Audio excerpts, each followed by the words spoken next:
Hello, everybody. Again, we are honored today to have David Blustein with us at the International Humanistic Management Association's Research Seminar Series at our first meeting of 2025. My name is IHMA. I'm an assistant professor of organizational behavior at Fordham University, Gabelli School of Business, and we are hosting this series together with Kristen Lucas, which I'm sure she is in the audience, and Michael Pearson. You want to say hi, Kristen, Michael? Hi, everyone. So glad to see you. And thank you, David, for coming. I'm very much looking forward to your presentation. Thank you. Thank you. It's nice to see you. Michael may be driving, so let's just progress for now. I would like to, before we begin, introduce David to you and just to remind you that in these meetings, we have 30 minutes of research presentation, followed by 30 minutes of discussion and Q&A. And we also we try to make some room for good conversation at the end of the research talk. But I don't want to waste any time because we want to get the best of David and what to learn about his research. So David Blustein is a professor and Golden Eagle Faculty Fellow in the Department of Counseling, Developmental and Educational Psychology at Boston College. He received his PhD in counseling psychology from Teachers College, Columbia University, and he's the author of the book, The Psychology of Working, a new perspective for career development, counseling, and public policy, and importance of work in an age of uncertainty. David has been instrumental in developing psychology of working theory, which some of us really like and admire and use in our research. It's an inclusive and social justice informed perspective of work. And David has researched and written extensively on employment, counseling, and organizational interventions on the topic of decent work, again, an important construct for us, interface of work and mental health, psychology of precarity, dignity at work, and relationships and work. And he has also been consulting with the International Labor Organizations, OECD, and the United Nations Development Program. We are honored to have David here today, and his talk will focus today on dignity and well-being at work, and he will share his view of the views from psychology of working theory. And with that, I would like to leave the stage to you, David. And just in terms of if you have any questions for the audience, please make sure that you post them on chat and we will come back to them at the end of David's talk and chat more about what the audience thinks and what questions you may have. Thank you. Thank you, Aisha. And thank you all for this invitation. I have been admiring humanistic management for a number of years, and I know a number of you from reading the literature, and I'm really happy and honored to be here. So before I get on, I upload my slides, I just wanted to again let you know how I'm looking forward to this conversation. I'll present for about a half hour. I try to kind of come up with some of the main issues I've been studying for the past few decades, particularly those that I'm studying in the last 4 or 5 years. I am going to give you a foundation in psychology of working theory, and we'll also discuss at the end some ideas about ways that people in the psychology of working community can collaborate with folks in humanistic management. Okay, so there'll be plenty of time for questions, and if you have any questions that come up while I'm speaking, just put them on the chat and maybe we can get to them afterwards.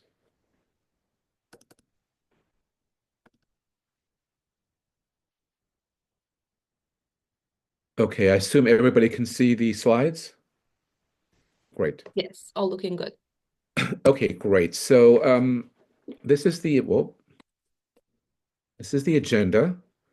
I'm going to just go through some of the basic foundations of psychology of working. I'll talk a little bit about well-being, and I'll spend time on dignity at work. I did not include my ideas on precarity. I should have taken that out of the agenda. I didn't want to overwhelm everyone.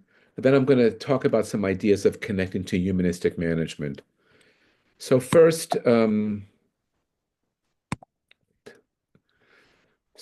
humanistic management and vocational psychology, it seems like it doesn't, there is like a lot of connections, but it's not like an integration that you would immediately think about. So first, let me explain what vocational psychology is.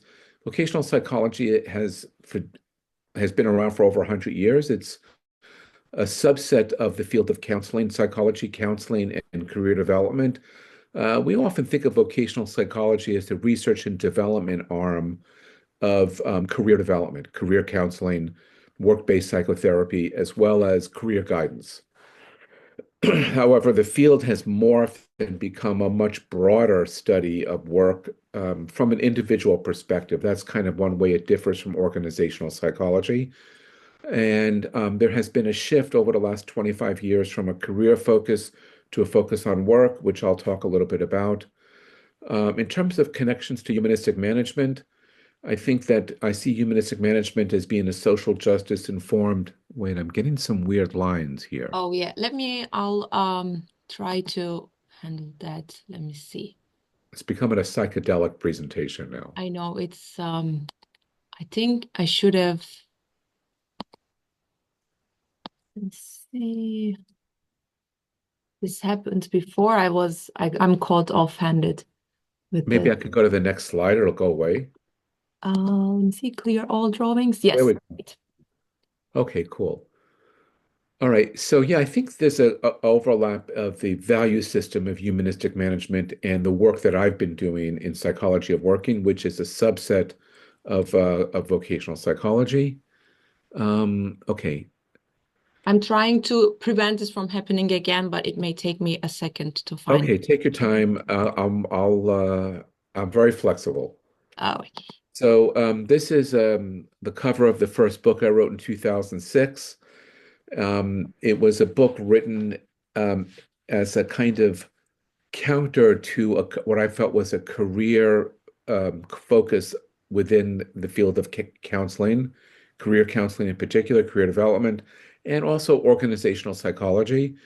One of the main ideas here is that the psychological study of working needs to include everybody who works and who wants to work.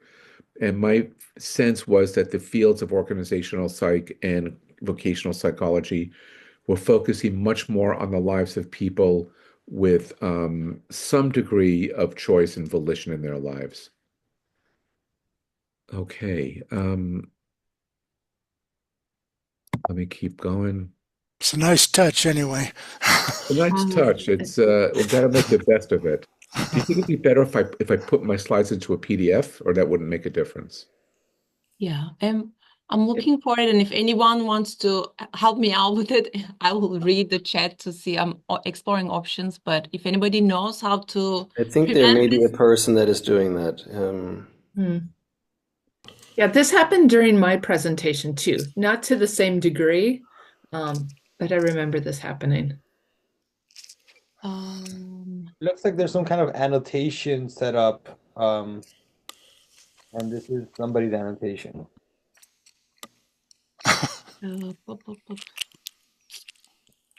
Still readable? Yes. Yeah, Well, we could. it's like one of those Yeah, psychology tests where you have to figure out what we see in the picture. yeah. It's kind of. I don't know what I see here. It's a Rorschach, but I think I would have not provided a good data on this. Okay, so I'll continue. So, wow, it's intense. So, psychology of working was developed as a counter to the career discourse. And one of the main ideas is that the fields of vocational psychologies, counseling, and particularly organizational psychology, and I believe also management, had primarily been focusing on people with some degree of choice. And it's kind of like our fields had forgotten that people primarily work for survival. That's our evolutionary history. Okay, let me see. I guess I am having a little trouble reading this here. yeah, Do the There's medium a person called Cindy Bolin that seems to have the annotation. So either we need to kick her out or she needs to sort of stop doing what she's yeah. doing. Okay, I will for now remove, and then Cindy, if you hear us, please stop, and then I'll remove for now, and it's still looking for disabling this. I think I saw more than Cindy, if I was correct. So I don't know if the meeting Annotation. host can also just completely deactivate annotation. I'm not sure if that's an option.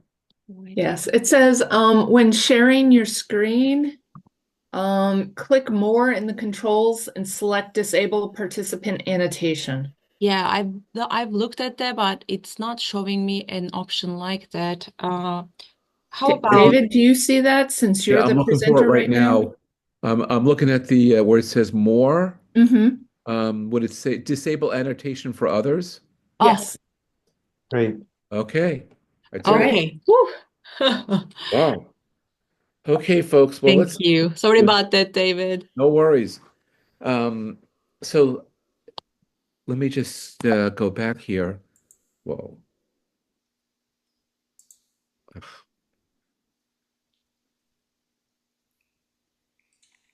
Okay. So back here. One of the main assumptions of psychology of working is looking at psychology of working, looking at work in terms of what needs it could fulfill in people's lives. So I developed this kind of tripartite taxonomy, and I'll go over the three basic clusters of needs. First one is need for survival and power. And this kind of takes us back not so far in human history. And frankly, it takes us to how most people work right now globally. People work primarily for survival. And I've had a lot of big interest in the anthropology of work and the history of working.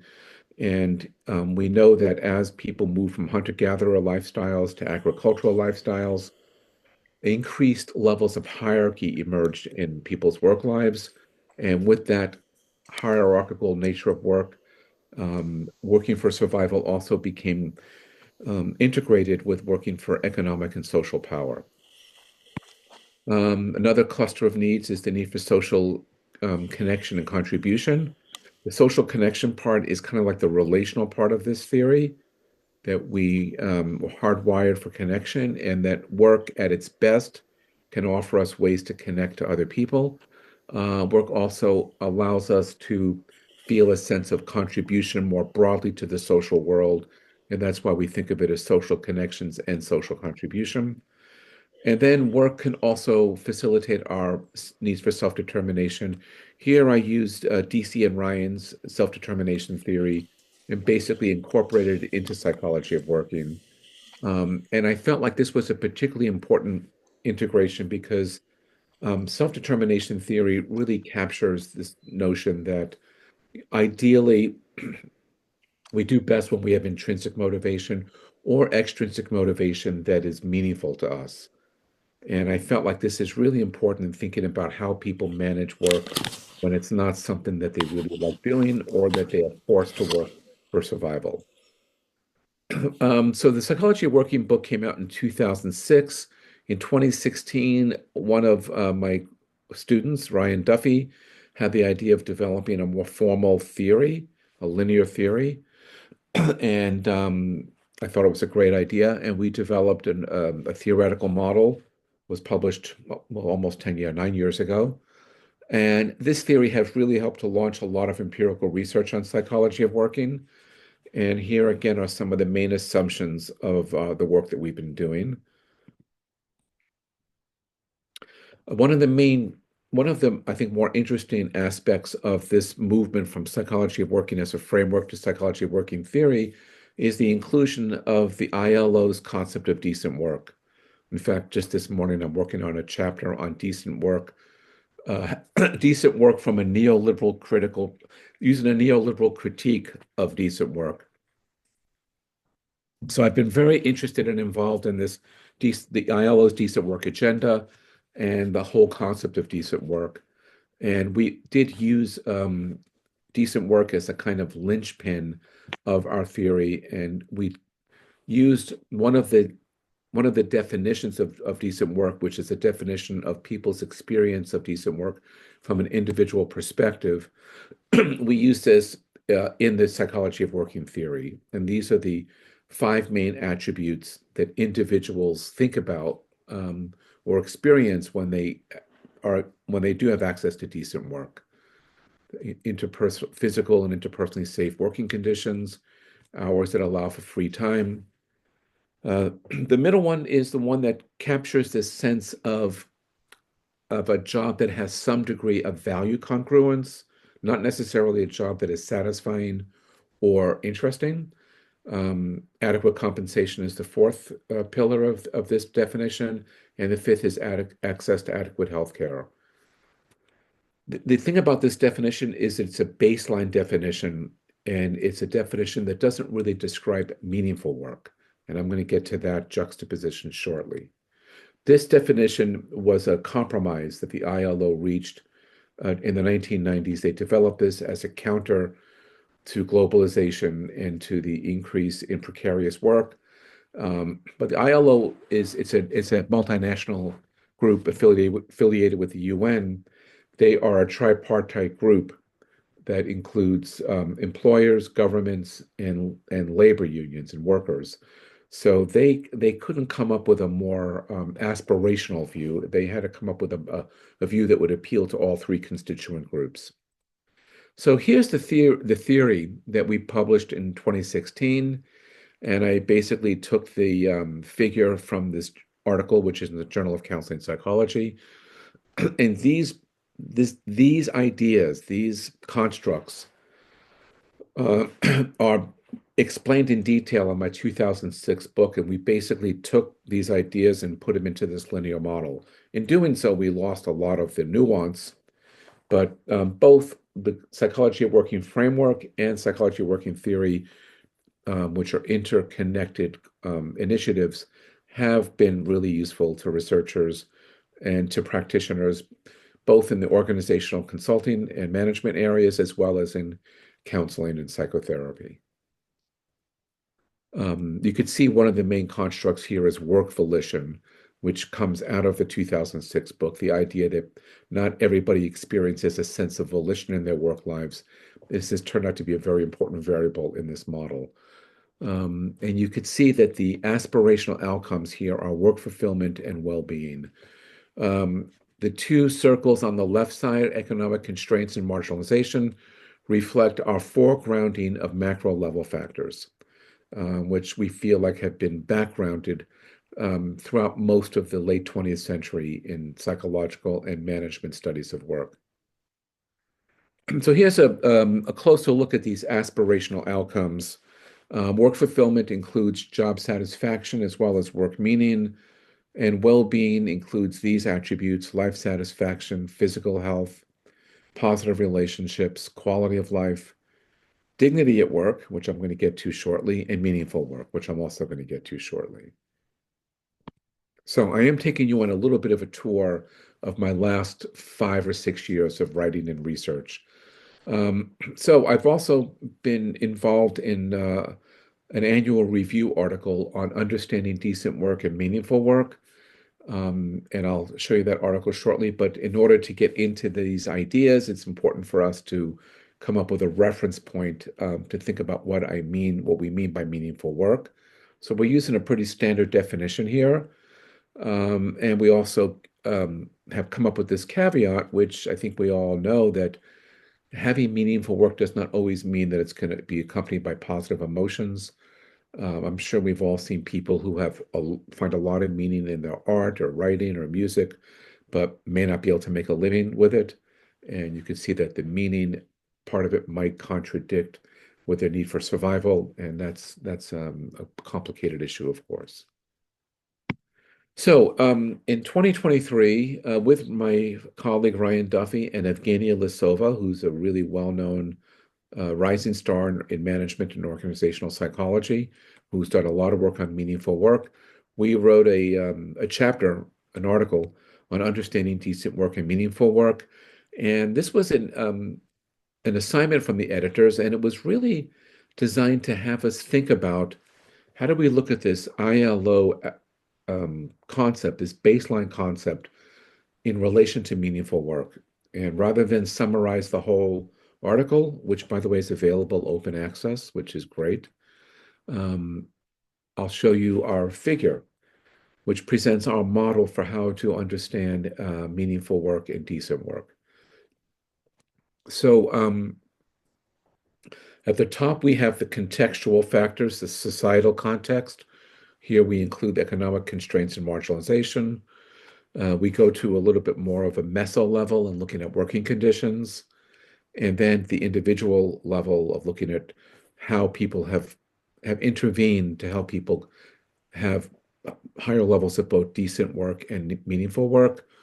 Things like job crafting, relational strategies, ideological practices, activism, and resistance. And at the bottom, we develop a causal perspective that decent work would be a kind of foundation, and being able to satisfy some of these core needs like survival, social contribution, and connection and self-determination, that if you have access to decent work and need fulfillment, you have a much greater likelihood of having meaningful work. Okay, and now we move to the dignity at work section here. And this is an area I've been working on with my friend and great colleague, Blake Allen, who is a counseling vocational psychologist from the University of Houston. We've been working on this for 5 years or so. I think, and partly part of the problem was other things came up. So, in a sense, this was an interesting challenge to work on a paper across such a long period. But we finally pulled it together last year, and I think we feel good about what we came up with. So clearly, other people have been studying dignity at work. In fact, some of them are on this Zoom call. Kristen Lucas, Michael Person, of course, have done really outstanding work in this area. Randy Hobson, Donna Hicks has done great work. And then as we were writing this, we saw the 2023 mammoth review of the literature on workplace dignity by Gibson et al. And of course, that's always a kind of a sobering uh, thing to find while you're working on your own review. But it actually helped us to really focus this review and not feel like we needed to review the entire literature because Gibson and his colleagues did such a great job. Ram Mahalagam has done amazing work on dignity, particularly in India. Matthias Ball, and there's many others. Karl Marx has written about this, Martin Luther King Jr. On the right side is the first front page of the article. It's in the Journal of Career Assessment on dignity at work. And we basically have taken this notion of developing a more focused review, a critical conceptual review. We didn't intend this review to be exhaustive. We focus on looking at dignity at work from an individual perspective, kind of the vocational psychology, psychology of working perspective, as well as a social justice, a clearly value-laden perspective.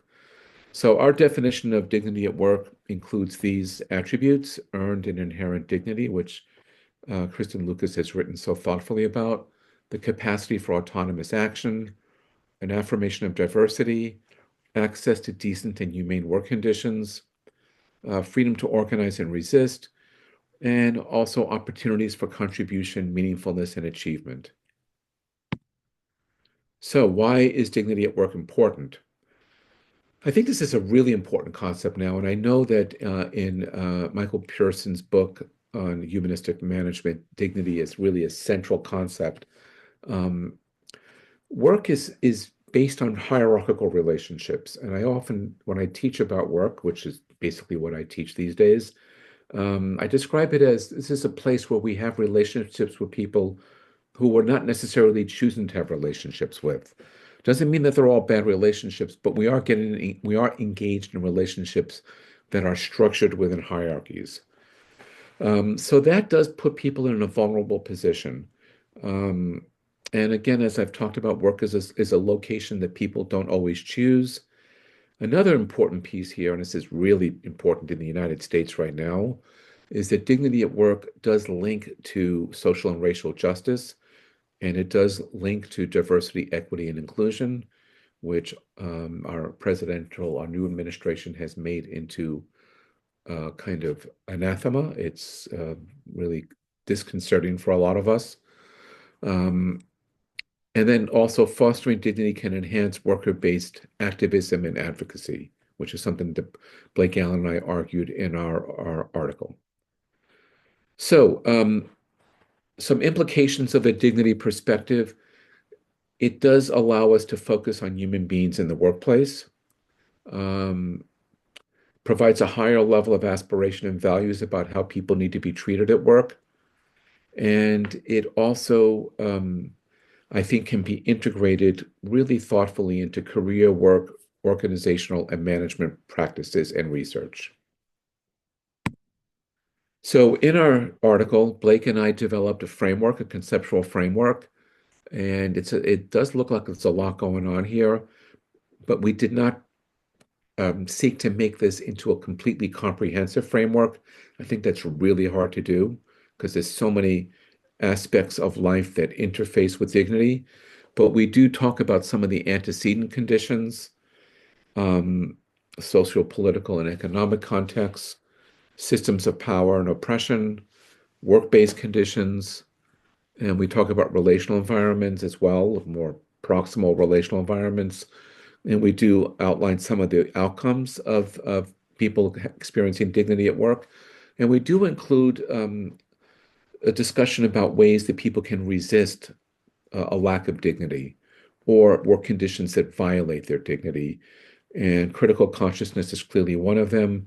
There's some literature on sense making, on how people can kind of narrate their work-life story a little bit differently. And then, of course, there's collective action and bargaining, where labor unions, as an example, can advocate more strongly for work conditions that will really prohibit bullying and shaming at work. Those are very, very painful experiences for people. Okay, in terms of implications for public policy, these are some standard ideas that I'm sure a lot of you have written about and talked about. We do need to change the context of work, particularly in relation to people's sense of power and agency. Worker protections are really important. And I think one of the unheralded aspects of the Biden administration in the US is that his administration did more to restore and enhance worker protections than any other president. This has been the view of many organizations like the Economic Policy Institute. Also, DEI initiatives can be connected to dignity at work initiatives. And we could also think about infusing dignity into the decent work agenda, which actually was debated in the 1990s when decent work was being developed. There was an argument that we should focus on dignified work, but that did not win out in the ultimate debates about this kind of baseline foundation that the ILO developed. So, thinking about the future and maybe areas for collaboration, I did want to kind of talk about some of the things that are happening in the world of work. I also put up here a recent book that my colleague Lisa Flores and I co-edited called Rethinking Work, came out in 2023. So these are some of the things that are happening, certainly multiple and diverse work experiences across the globe. We live in, a lot of us live in relatively developed or developing communities, but we still have the vast majority of work is informal work, especially in the global south, and we need to include that when we think about work. The myth of the grand career narrative is diminishing. This is a narrative that developed right in post-World War II era, particularly in the career development world, where people began to think about people being able to drive their own careers, being the authors of their careers. And one of my colleagues in the career development field, Mark Zafikas, one of the most brilliant colleagues of my generation, wrote really thoughtfully about how the grand career narrative is fading. And of course, we're seeing a growth of precarious work across work sectors, growth in inequality, inequity, the boom in artificial intelligence. I think we're just starting to see and experience that now. We also many of us live in in societies that are aging, and it's a highly complex process. I spoke in Japan last summer, and they face huge problems with an aging society. We face it here in the US, and other nations in the global north are experiencing aging as well. And then people are beginning to question their romance with work. I use this term. It came from a column by Helene Olin from the Washington Post, I believe in 2022. Um, it was an amazing column. I was fortunate to be interviewed for it, and I had a chance to talk to her about her ideas for about an hour and a half. And her basic premise is that during the pandemic, people were breaking up with this idea of work being the central focus of their lives. It was like a relationship breakup. And it was a brilliant column. So those of you who have access to the Washington Post, it'd be worth reading. So in terms of collaborations between the psychology of working, decent work community, dignity at work community, and management research and practice, certainly I do propose more collaborations between vocational psychologists and management scholars. Um, I think that some of the ideas that I presented could optimally be included in management training programs and research. I think we could also work on creating empirically supported research on the importance of humanistic practices, for example, dignity, and to connect dignity at work to reforms on decent work. And there's a lot of movement in the decent work community now, um, in terms of critiquing the concept. And in fact, my colleagues and I are proposing to present at the ILO's next conference. So I think that's a way to impact the ILO, although I'm not sure that one presentation will make a difference. Okay, finally, in terms of training and coaching, I have a career coaching and consultation practice myself, and I think it's really useful to think about ways to integrate humanistic management into career coaching and consultation. Um, I've spent a lot of time in my career talking about critical consciousness and the way critical consciousness can work to try to reduce people's vulnerability in their work lives. And it also happens to be really useful in reducing self-blame. Very rich literature on critical consciousness, reducing self-blame, particularly for unemployed people. Um, we can also use critical consciousness and other perspectives to help clients, managers develop meta perspectives, a broader macro level perspective of what's going on in their organizations. And finally, and this is something I've cared about my whole career, is to foreground kindness and empathy. And that's something that I've picked up in my reading of humanistic management. So on that note, I will thank you. We got through this in about a half hour, which was good. I didn't time it, but I had a feeling it would work. And I'll now stop sharing and we could discuss some of the ideas I brought up. Thank you so much, David. One presentation at a time, making a difference. Well, that's right. Yeah. We hope so. All right. We are now opening the floor for questions.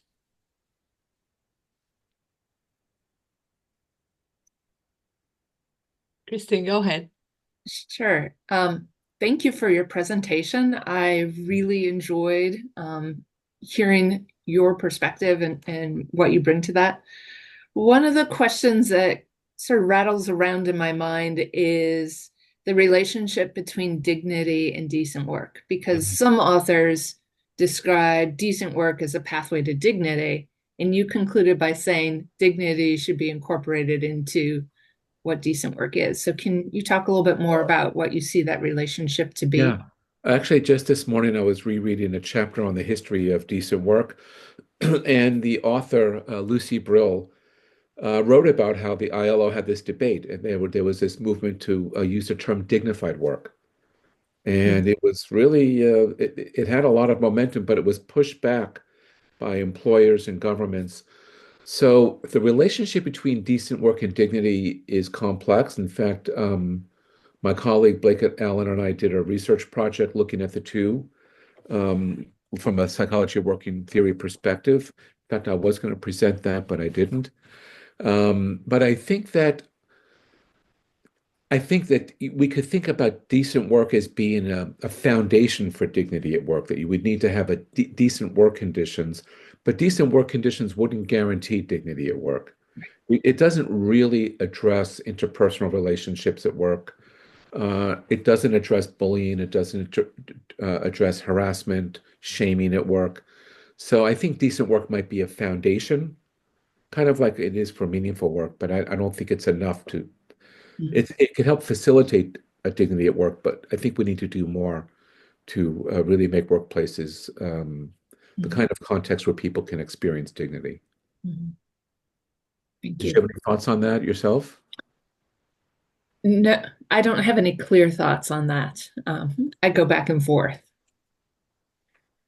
Well, yeah, it's an interesting concept. I would suggest checking out the article by Blake Allen and me, Allen and Blustein, Journal of Vocational Behavior, 2022.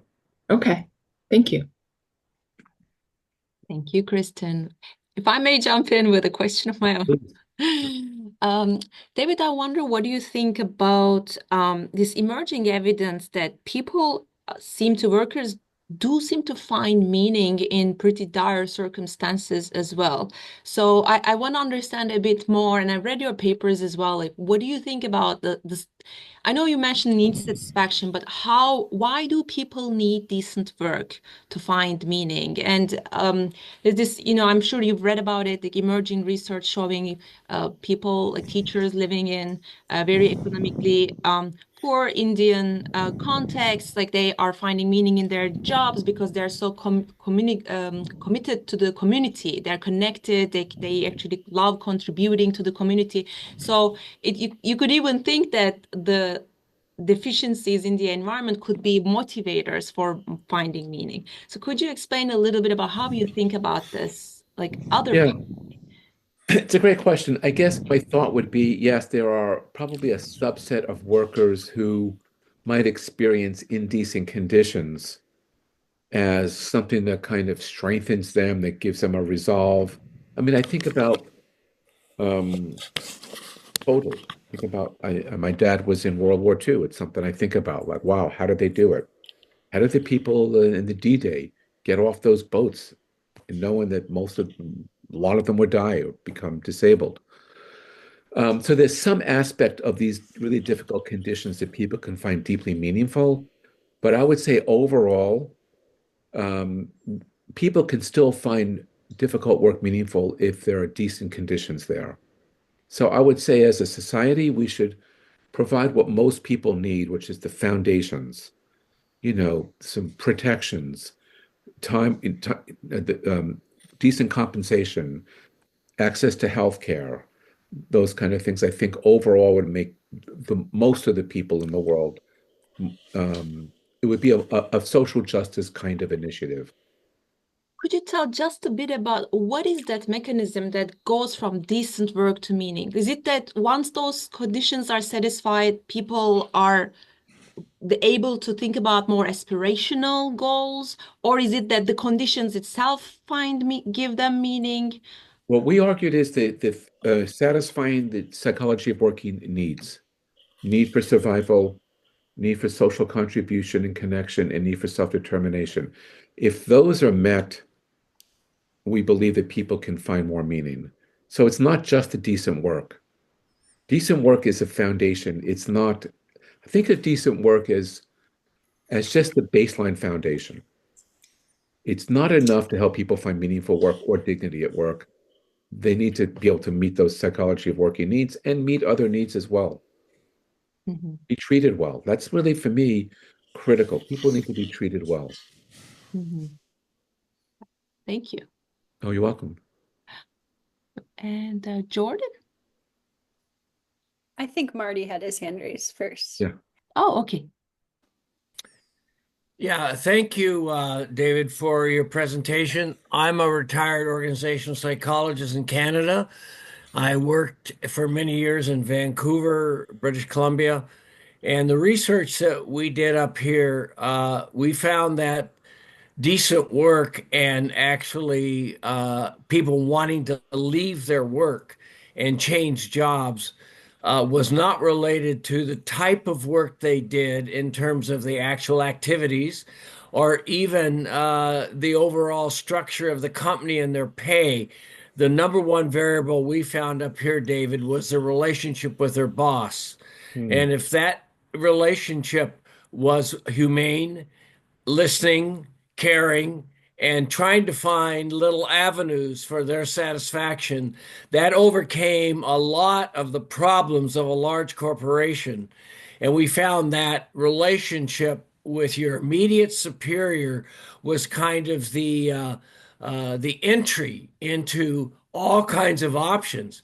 But if your boss really didn't care about you and marginalized you, you could have great work, great pay, and they became quite dissatisfied. I What are your totally, observations in your research on immediate relationship with your superior? I haven't studied it, but it makes total sense to me. It makes total sense because the relational environment is critical. So if you look at the psychology working needs, the social connection, social contribution, also self-determination, those needs can be met by a decent boss. I haven't studied this, but it does make sense and it's consistent with a lot of the ideas that we have. In some ways, the immediate supervisor could be the mediator of the workers' connection to the broader organization as well, can provide protection from adverse interactions and could also help them with provide tasks that could be really meaningful to them. It makes great sense. Sounds like it was a very important study. Thank you. Thank you. Looks like Michael has. Aisha, am I good to Yes, go? go ahead, please. Yeah. Okay, got it, got it. Oh, Okay, well, thank you for being here, David. This is fantastic and fascinating. And Marty, I do want to see that study too, because I think that's concurrent with the Gallup finding that the manager makes the biggest difference, etc. And that's where we focus in some way. How can you honor the dignity? And I love that you have in your dignity thing, I think that assessment of the contribution, the social contribution. I'm curious where that is coming from. And I think it does connect with the meaning implicitly. But I mean, that's the kind of thing. Like, how can you? What are your thoughts about actually providing meaningful work? Because that is almost an internal process. Like how can you create meaning for somebody else if they're not willing to engage in that? Um, Well, my I think about the work of this book by Barry Schwartz, "Why Work Matters," I believe is the title of it, and he uses the work of Adam Grant and Amy Resniski of having organizations use work design, job design to create opportunities for people to find meaning. And I think that literature is really strong, and I think that there's a lot of important ideas there. Um, so I think that's one way to help people find meaning, and also to ask them what would be useful. I think people end up feeling like it's if they're in environments where their supervisors, their managers have a lot of power and they don't feel like they can be agentic, it can be hard for them. But I think including the employee in understanding what would be meaningful to them is really important. That's a great question. So I think the PWT needs is one way of formulating it, but there's other ways of doing it as well. I think including the individual is critical. Mhm. Thank you, David. Phil, you look like it's you next. Yeah, sure. Thank you. Thanks, David. Good stuff. I'm very curious. I've been following the anti-DEI movement and have primarily sort of focused on what this means for individuals in the context of their identity. But your remarks today caught me up with the question of what this means for employee activism. And certainly that seems to have been sort of dropped considerably. Hasn't been a galvanizing event unless you look a little bit in the workplace. But I'm wondering what in the context of social justice, what's going to happen? What do you think is going to happen to employee activism as the repression becomes a little more visible and perhaps personalized in society and organizations? What do you think that will mean for employee activism and how employers may step up or not? It's a great question, Phil. Thank you. That's probably the big question on the table these days. I think I think in this particular Trump administration, um, it feels like if he's able to implement some of these ideas, I think a lot of us thought, well, he was so disorganized, these things wouldn't happen. I have a feeling he's better organized now. I feel like I think these kinds of activities, these kind of initiatives can have a really adverse impact. What will help? I mean, I've written a lot about resistance, employee activism, the role of labor unions. I think we're in a new territory here, and it's been just a week. And in the past, I think I would be able to speculate, but I really don't know. Yeah, I I mean, feel like I think in some ways, I feel like my breath has been taken away by the how quickly things have happened.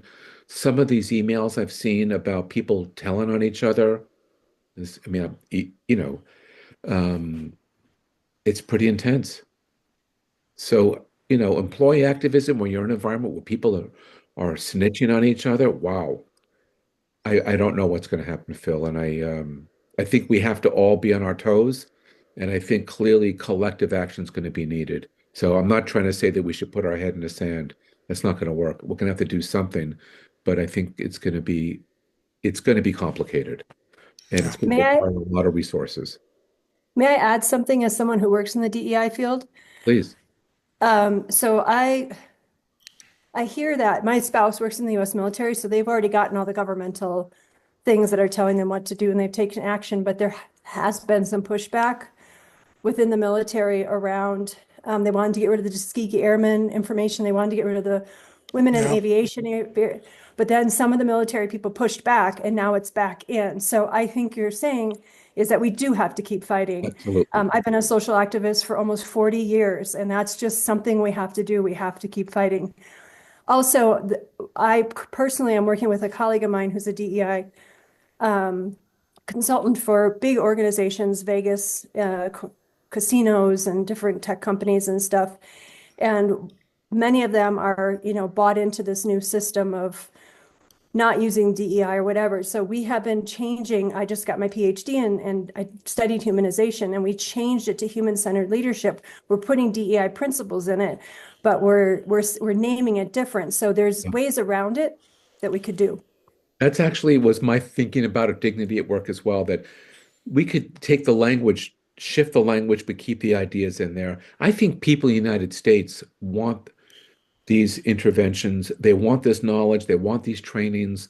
And I guess at the end of the day, we have to realize that Trump won by like 1.2%. This was not a huge mandate. So I think we do have to resist. I hope I didn't sound too cautious there. We absolutely need to resist. I've gone on record with this in my writing and my public lectures like this one. And I do think that there's going to be ways to push back both within the system in terms of the courts, within different institutions, but I think we're also going to have to work politically really hard to have a better outcome in the midterm elections in 2026, and also ensure that with our states that we have worker rights within states. So I think there's going to be a lot of ways. Thank you for your comment. I appreciate it a lot. I Yeah, well appreciate it. said. Well said. Yeah, thank you, Laura. Thank you, everybody. And Jordan next. Hi, thanks. Thanks, David. I really appreciate your work. I'm wondering your thoughts on this relationship that you have between decent work and meaningful work, and decent work positioned as an antecedent. I'm wondering to what extent you think folks that I'm here in the US have barriers to kind of accessing decent work because they're largely structural things like fair compensation and kind of adequate health care and things like that.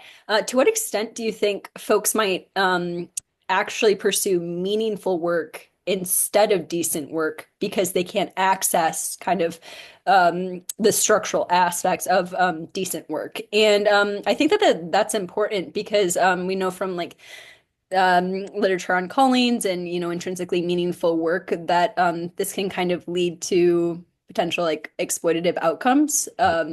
So I'm just wondering if you think that there might be more of like a substitution effect there, or if you think that it's always an antecedent.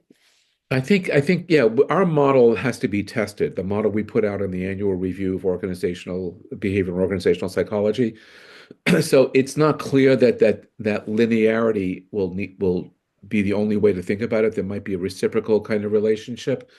I think the reason why we think of decent work as an antecedent is we see that as a macro level factor. We think societies can and must insist on decent work conditions. The ILO's decent work agenda was aspirational, it was a recommendation, like most of the things that come from the UN and UN affiliates. So I think it's going to be a question of societies making this decision that we have to have these baseline conditions for work.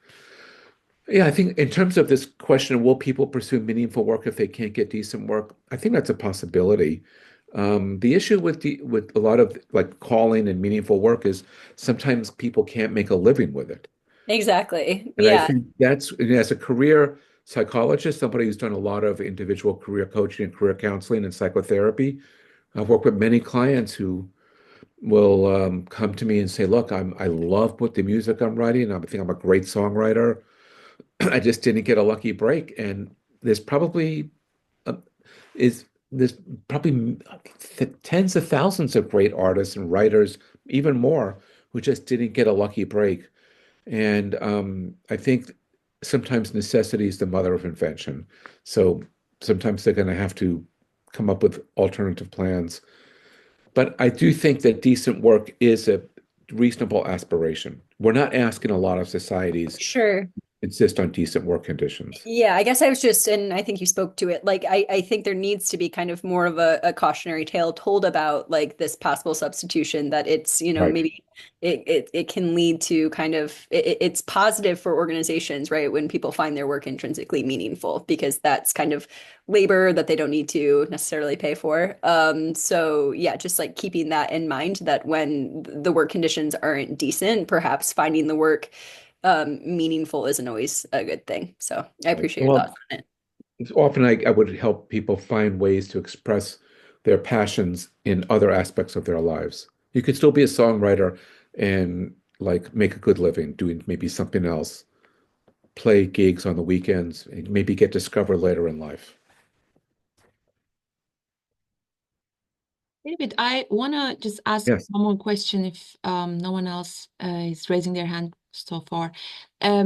What do you think these artificial intelligence related changes that are macro level changes, the way that they are impacting the jobs, how do you expect, what's a bit like a future oriented vision that you have? How do you think it's going to impact the kind of topics you are studying, like well-being, meaningful work, dignity? It's a bit of a broad question, but now that we have you here, we'd love to Sure. benefit from your vision.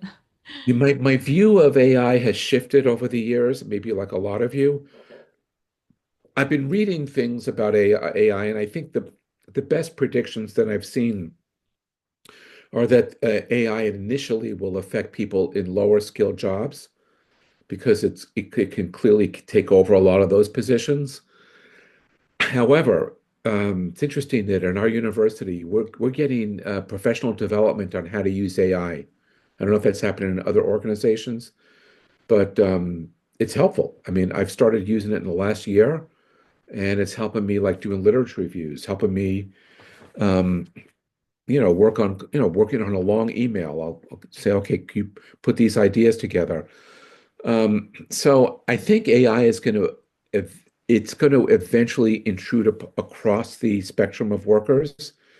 Um, I don't think AI is going to get to a point, I know not in my lifetime, maybe in your lifetimes, those of you who are a lot younger, where it's going to replace jobs that involve a lot of creativity, empathy, related good relational skills.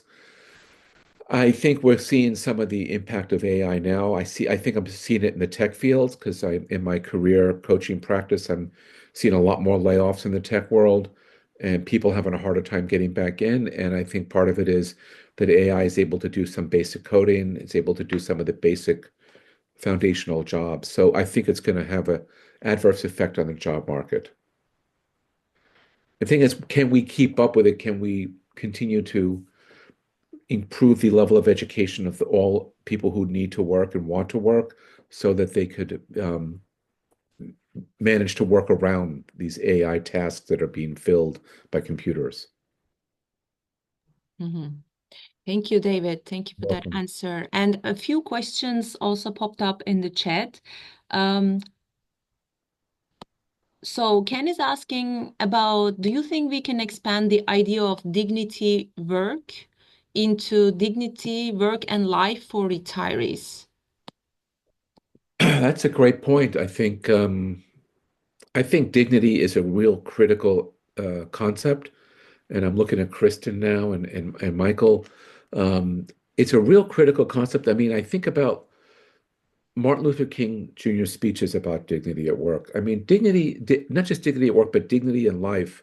It's so important for people to be treated decently. And I do feel like, as I've seen this to my parents and my parents' generation, and now I'm aging, and I see the impact of aging in our lives and for retirees. I think there's tremendous amount of ageism, and I think that we do need to infuse a dignity value system into our thinking about aging. For example, this idea of like increasing our longevity. I mean, yeah, longevity is going to increase, but the years that get added on aren't the years in your 20s and 30s.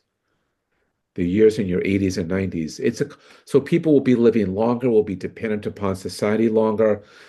It's a critical issue. We need to really think about dignity for the lives of people who are aging.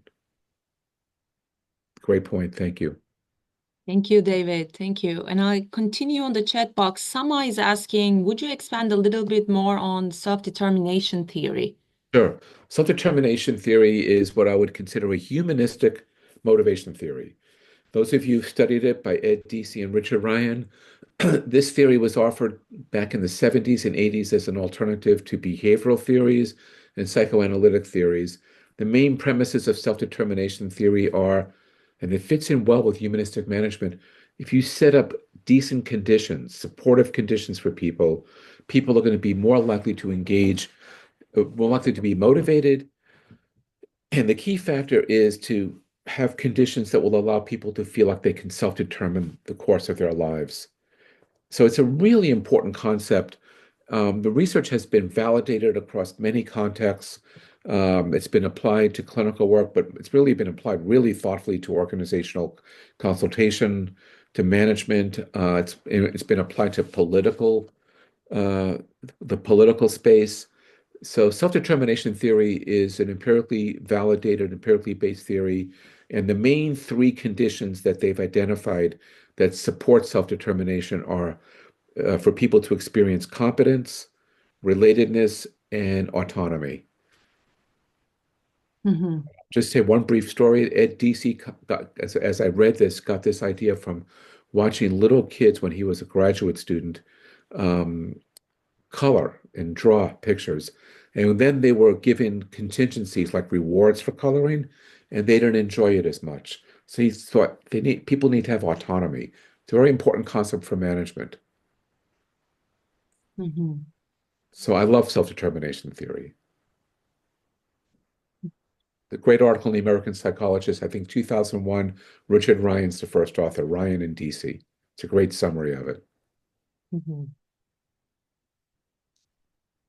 Perfect. We are by the hour, so I would like to thank David Blustein for the hour that you have spared for us and the wisdom that you shared today. We are grateful for your presentation and your time, and to everybody in the audience for your brilliant questions and for keeping the community going.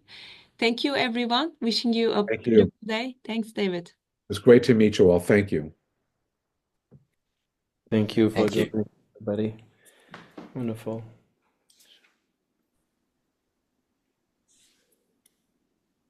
Thank you, David. You're welcome.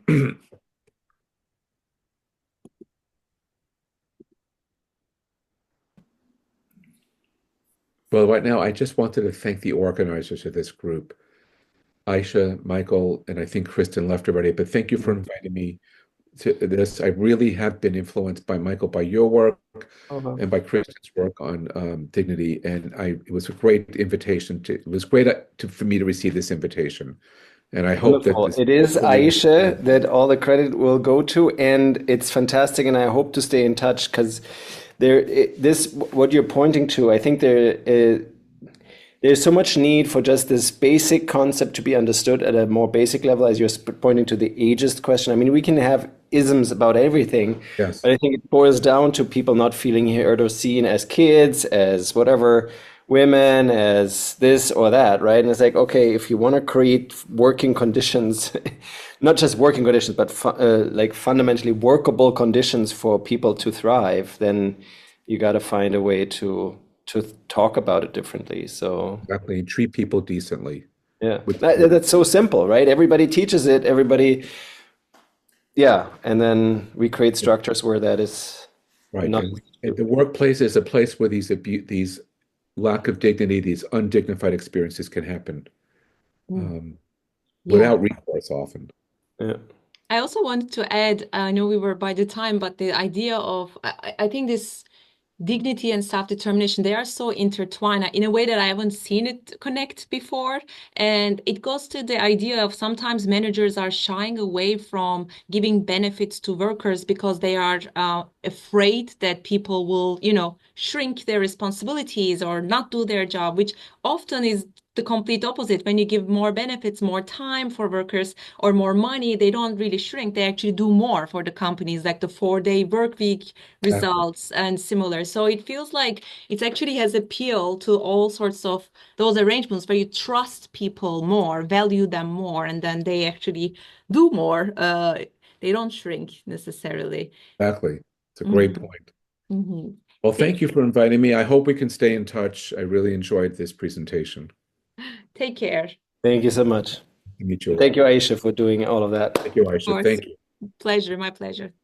Bye-bye. Great job. Great job. Wait, I'm not, I haven't, I don't think I've stopped the recording.